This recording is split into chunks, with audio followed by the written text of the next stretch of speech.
Hello friends, स्वागत है आपका हमारे YouTube channel Allen geography UGC NET JRF में। फ्रेंड्स, हम लोग पढ़ रहे हैं थॉट, और थॉट में हम बात कर रहे हैं स्कूल ऑफ थॉट की। स्कूल ऑफ थॉट में ऑलरेडी हम लोग कवर कर चुके हैं ग्रीक स्कूल ऑफ थॉट को। ग्रीक के बाद हमने कवर किया रोमन के बाद हमने डार्क एज को देखा। डार्क एज से आगे बढ़ते हुए हमने अरब विद्वान को देखा। अरब के आगे हमने देखा जर्मन स्कॉलर और फ्रेंच स्कॉलर। आज हम बात करने वाले हैं उसके आगे, और बात करने वाले हैं ब्रिटिश स्कूल ऑफ थॉट, यानी जो ब्रिटिश ज्योग्राफर थे उनका ज्योग्राफी के डेवलपमेंट में क्या योगदान है, उन्हीं की आज हम लोग बात करने वाले हैं। ठीक है, तो चलिए हम लोग स्टार्ट करते हैं और देखते हैं कि कौन कौन से ब्रिटिश ज्योग्राफर हैं और उनका ज्योग्राफी के डेवलपमेंट में क्या योगदान रहा है। आइए देखते हैं।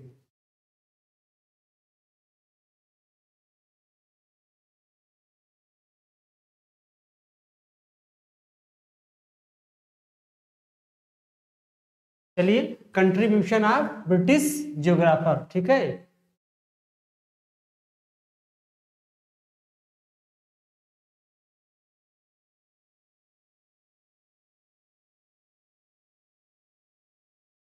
चलिए हम लोग स्टार्ट करते हैं। Contribution of British geographer. ठीक है, पहले जानिए कि ब्रिटेन था। ब्रिटेन में एक सोसाइटी की स्थापना हुई थी जिसका नाम था रॉयल जियोग्राफिकल सोसाइटी। इसकी स्थापना कब हुई थी? 1830 में। ये बहुत ही इंपॉर्टेंट सोसाइटी है ज्योग्राफी से रिलेटेड, इसलिए आप लोगों को याद रखना है कि रॉयल जियोग्राफिकल सोसाइटी की स्थापना कब हुई थी। ठीक है, ये आपको जानना जरूरी है। तो इसकी स्थापना कब हुई थी?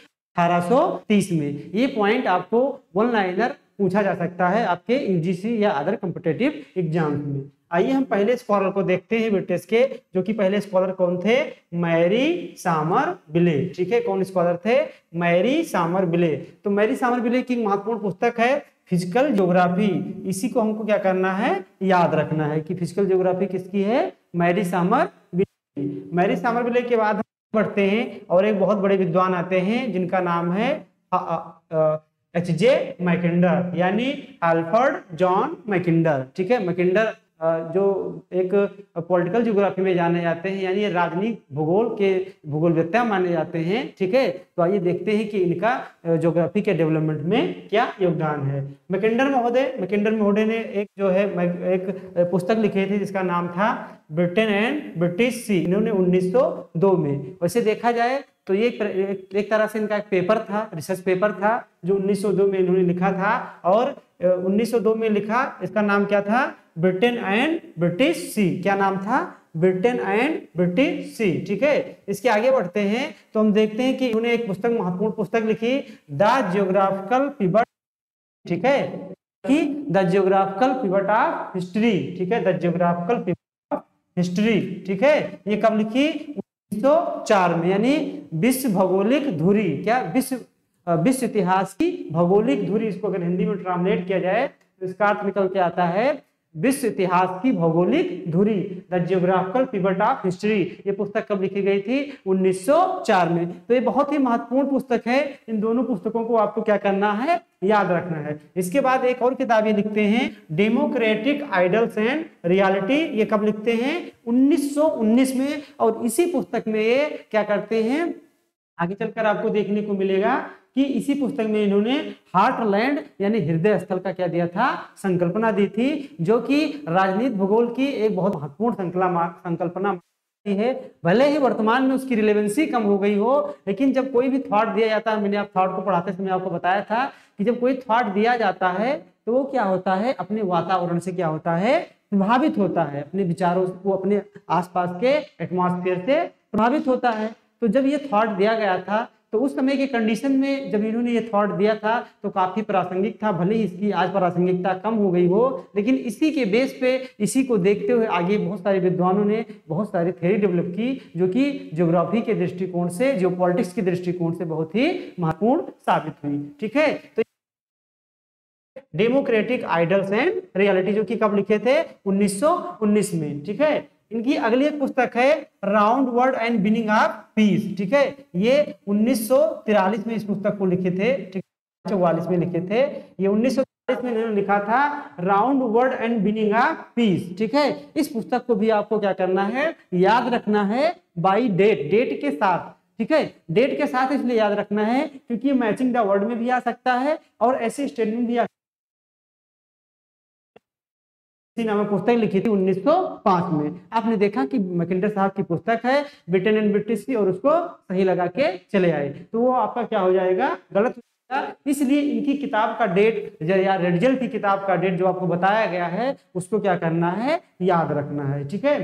तो ये इनकी round word and binning on the piece बहुत महत्वपूर्ण, और इन्होंने क्या दिया था, हार्टलैंड का कंसेप्ट दिया था, ये भी आपको याद रखना है। हृदय स्थल की संकल्पना, हृदय स्थल की संकल्पना क्या होती है, ये हम लोग पॉलिटिकल ज्योग्राफी में पूरा डिटेल से पढ़ेंगे, ठीक है। बस आप लोग ये जानिए कि इन्होंने कौन कौन सा कंसेप्ट दिया था। अगले जो महत्वपूर्ण विद्वान है वो है आपके एजे हर्बर्टसन। क्या नाम था इनका, एजे हर्बर्टसन। इनको पूरा नाम है एंड्रू जॉन हर्बर्टसन, ठीक है। तो चलिए देखते हैं इन्होंने क्या काम किया। इन्होंने पूरे विश्व को नेचुरल रीजन में डिवाइड कर दिया, यानी विश्व 1905 में प्राकृतिक प्रदेशों में विभाजित किया, ठीक है। और कितने प्राकृतिक प्रदेशों में डिवाइड किया था, 1905 में पूरे विश्व को डिवाइड किया था। ये एक महत्वपूर्ण जानकारी इनके बारे में याद रखनी है। इनकी जो सबसे महत्वपूर्ण पुस्तक है वो है मैन एंड हिज वर्क, 1911 में इन्होंने लिखा था। कब लिखा था, मैन मन है और उसके कार्य हैं, उसकी उस नामक पुस्तक कब लिखा गया, 1911 में लिखा, ठीक है। आगे देखते हैं geographic survey of British lake. इनका जो रिसर्च था एजे हर्बर्टसन का, वो इसी पे था। रिसर्च का टॉपिक था geographic survey of British lake, जिसे बाद में एक पुस्तक के रूप में भी क्या किया, एक प्रकाशित किया गया। तो ये 4-5 पॉइंट आपको हर्बर्टसन महोदय के बारे में जानना था, और इसी को आपको क्या करना है, याद करना है। अगले विद्वान आए वो कौन थे, पैट्रिक गिडिस, जिनको शॉर्ट फॉर्म में पी गिडिस के नाम से भी जाना जाता है। पी गिडिस ने 1915 में कनर्वेशन शब्द का प्रयोग किया था, ठीक है।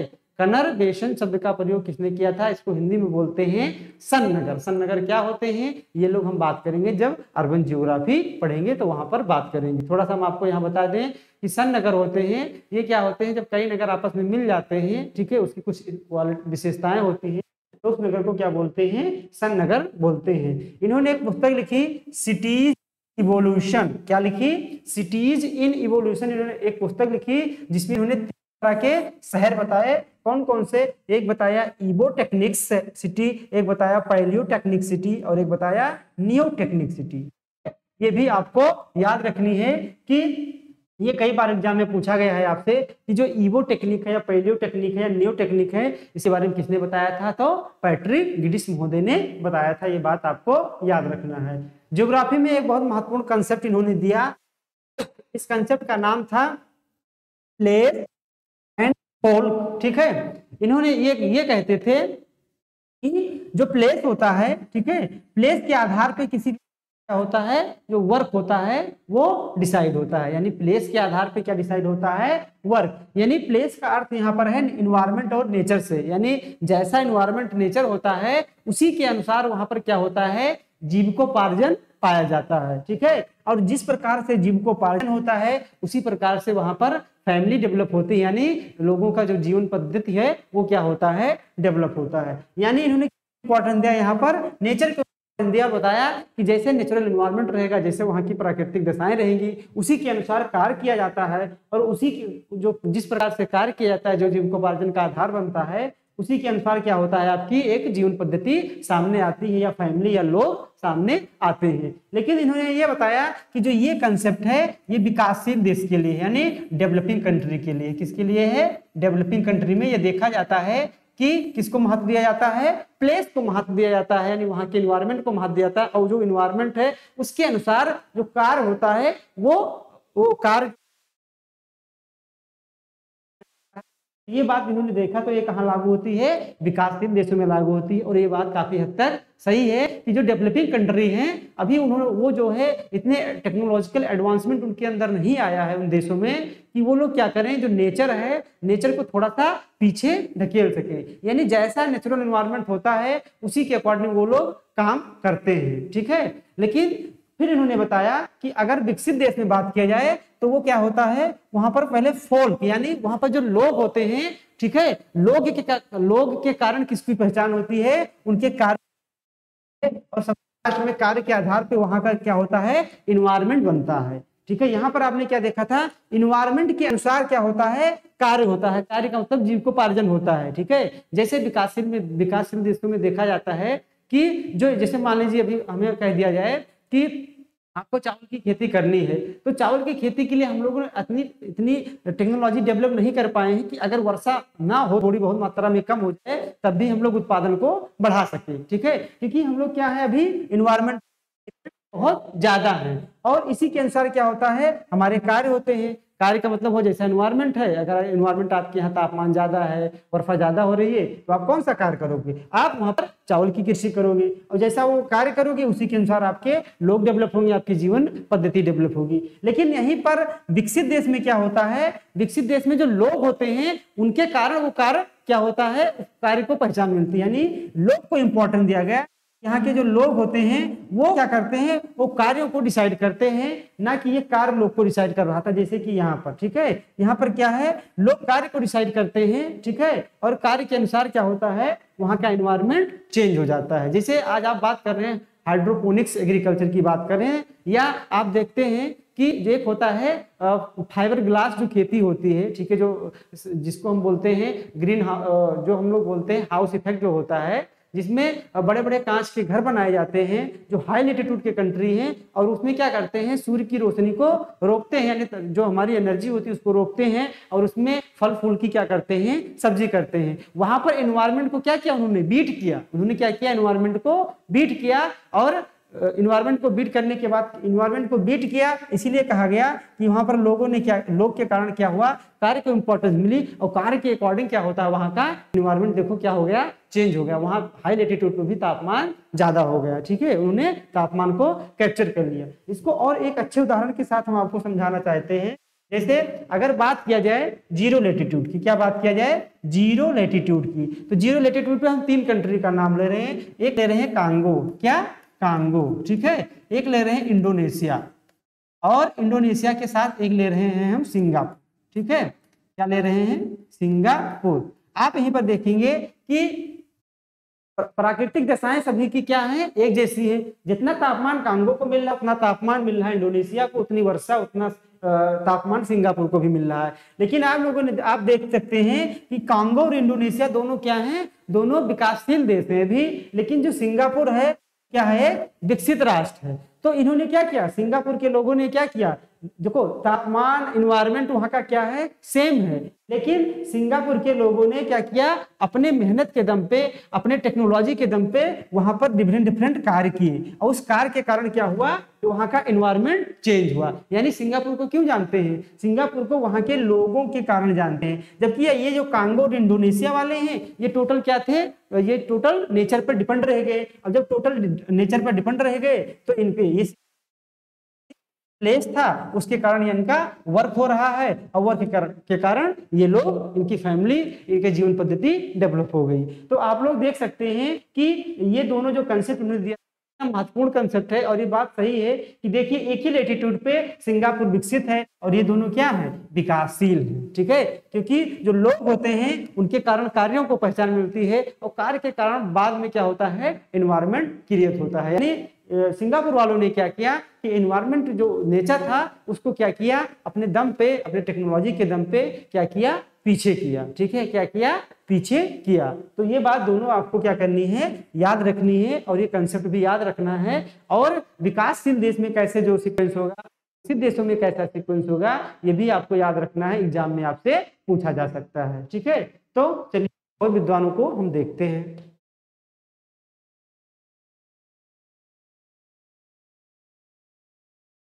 आइए आइए बात करते हैं कुछ और विद्वानों की।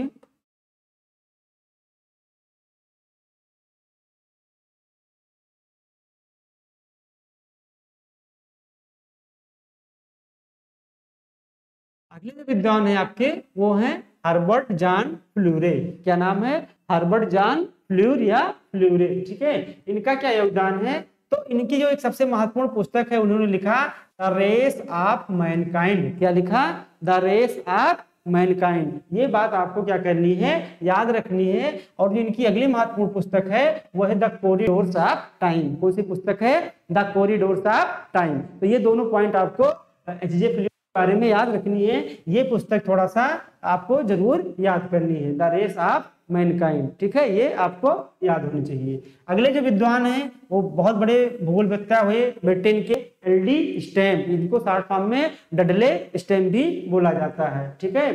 तो इनकी जो महत्वपूर्ण पुस्तक geography of life and death, ठीक है, यानी द जियोग्राफी ऑफ लाइफ और डेथ किसकी महत्वपूर्ण पुस्तक है, डडले स्टैम महोदय की। इन्होंने एक और पुस्तक लिखी, a hand book of commercial geography. क्या लिखी, a hand book of commercial geography.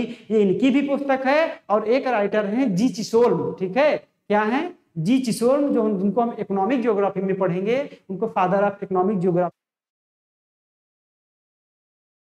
Hand book of commercial geography, ये आप लोग जानते रहिए, ठीक है। इन्होंने अगली पुस्तक लिखी, the land of Britain, it's use and misuse, ठीक है, the land of Britain, it's use and misuse. ये भी इनकी क्या है, महत्वपूर्ण रचना है, ठीक है। अगली जो इनकी रचना है वो है अप्लाइड जियोग्राफी, ठीक है, अप्लाइड जियोग्राफी। तो ये 4-5 पुस्तकें जो डडले स्टैम के बारे में बताई गई हैं, काफी इंपॉर्टेंट पुस्तकें हैं और बार बार एग्जाम में यहाँ से क्वेश्चन पूछा जा रहा है। आगे देखते हैं, अगले जो हमारे विद्वान हैं वो हैं पीटर हैगर्ड महोदय। पीटर हैगर्ड महोदय का जो ज्यादा कार्य देखेंगे वो अर्बन जियोग्राफी में इनका रहा है, देखते हैं, ठीक है। इन्होंने एक पुस्तक लिखी, जियोग्राफी ऑफ मॉडर्न सिंथेसिस। कौन सी पुस्तक लिखी, जियोग्राफी या मॉडर्न सिंथेसिस। ये काफी इंपॉर्टेंट पुस्तक है, ठीक है। जो इनकी पुस्तक है वो है location geography in human geography, ठीक है, यानी location geography in human geography. ये दूसरी इनकी क्या है, एक महत्वपूर्ण पुस्तक है। तो ये दो पुस्तक आपको पीटर हैगर्ड के बारे में जानना है। आगे हम जानेंगे कि पीटर हैगर्ड का कार्य किस क्षेत्र में ज्यादा रहा है, ठीक है। आगे आने वाले विद्वान है वो कौन है, लेविस मम्फोर्ड। कौन है, लेविस मम्फोर्ड, ठीक है। तो लेविस मम्फोर्ड जो है, इन्होंने क्या किया, इन्होंने एक पुस्तक लिखी द लाइफ ऑफ सिटीज, ठीक है, एक पुस्तक लिखी द लाइफ ऑफ सिटीज, यानी जो शहर है उसका जीवन, ठीक है। द लाइफ ऑफ सिटीज में इन्होंने बताया शहर को इतने भागों में बांटा। ये भी आपको क्या करना है, याद रखना है। इन्होंने बताया शहर की जो पहली अवस्था होती है उसको इन्होंने बताया इयोपोलिस, इयोपोलिस के बाद पोलिस, पोलिस के बाद मेट्रोपोलिस, मेट्रोपोलिस के बाद मेगालोपोलिस, मेगालोपोलिस के बाद टायरेनोपोलिस के बाद नेक्रोपोलिस, ठीक है। जो मेगालोपोलिस है ये क्या है, नगरीय विकास की चरमावस्था है। चरमावस्था मतलब पीक स्टेज, ठीक है, नगरीय विकास की क्या है, चरमावस्था। मेगालोपोलिस बनने के बाद जो नगर होता है वो धीरे धीरे डिके होने लगता है, यानी क्षय होने लगता है, खत्म होने लगता है। जैसे मेगालोपोलिस के बाद क्या होता है, टायरेनोपोलिस, टायरेनोपोलिस में नगर क्षय होने लगता है। और नेक्रोपोलिस में क्या हो जाता है, एकदम नगर विलुप्त हो जाते हैं, एकदम नष्ट हो जाते हैं, एकदम कीर्तिशेष या इतिहास के पन्नों पे ही रहते हैं। जैसे बहुत सारे नगर आप जानते होंगे, हड़प्पा काल में क्या है, मोहनजोदड़ो हो गए, ठीक है, लोथल हो, मतलब बहुत सारे ऐसे नगर थे जो क्या हो गए, अब उसको किस श्रेणी में रख सकते हो, नेक्रोपोलिस की श्रेणी में रखा जा सकता है, ठीक है। और जो आपका इयोपोलिस है ये शुरुआती स्टेज है, क्या है, शुरुआती स्टेज है। तो ये स्टेज जो आपको बताया गया है, आपसे एग्जाम में इसका क्रम पूछा जाएगा कि पहले क्या आएगा, तो इयोपोलिस, पोलिस, मेट्रोपोलिस, मेगालोपोलिस, टायरेनोपोलिस और साथ ही साथ लास्ट में नेक्रोपोलिस। आपसे ये भी पूछा जा सकता है कि नेक्रोपोलिस का मतलब क्या हुआ, तो जो नगर क्या हो गए हैं, अब इतिहास के पन्नों में शेष रह गए हैं, नष्ट हो गए हैं, उनको बोलते हैं नेक्रोपोलिस। और नगरीय विकास की चरमावस्था को बोलते हैं मेगालोपोलिस, और नगरीय विकास की शुरुआती अवस्था को बोलते हैं इयोपोलिस। ये बातें आपको याद रखनी है, ठीक है। तो इतने जियोग्राफर थे, ठीक है, ब्रिटिश जियोग्राफर थे जो आपको बताया गया। और ब्रिटिश जियोग्राफर में जितने भी जियोग्राफर को आपको बताया गया है, आपको इनको तैयार करना है, ठीक है, नोट्स बनाना है और अच्छे से रेडी करना है। यहाँ से क्वेश्चन हर साल 1-2 क्वेश्चन आपसे पूछे जाएंगे। तो वीडियो कैसे लगा कमेंट करके आप लोग जरूर बताइए। बने रहिए हमारे साथ, हम लोग लगातार जो है अपनी पढ़ाई जारी रखेंगे और विद इन टाइम के अंदर आप लोगों को कोर्स पूरा कराया जाएगा, ठीक है। जो क्वालिटी है वो कैसी है, आपको जो है अच्छा लग रहा है या कैसे लग रहा है वीडियो, ये आप कमेंट करके जरूर बताएं। आपको वीडियो अच्छा लगे तो वीडियो को लाइक कीजिए, शेयर कीजिए, ठीक है, ताकि और लोगों को इसकी सहायता मिल सके। मिलते हैं नेक्स्ट वीडियो के साथ। Best of luck.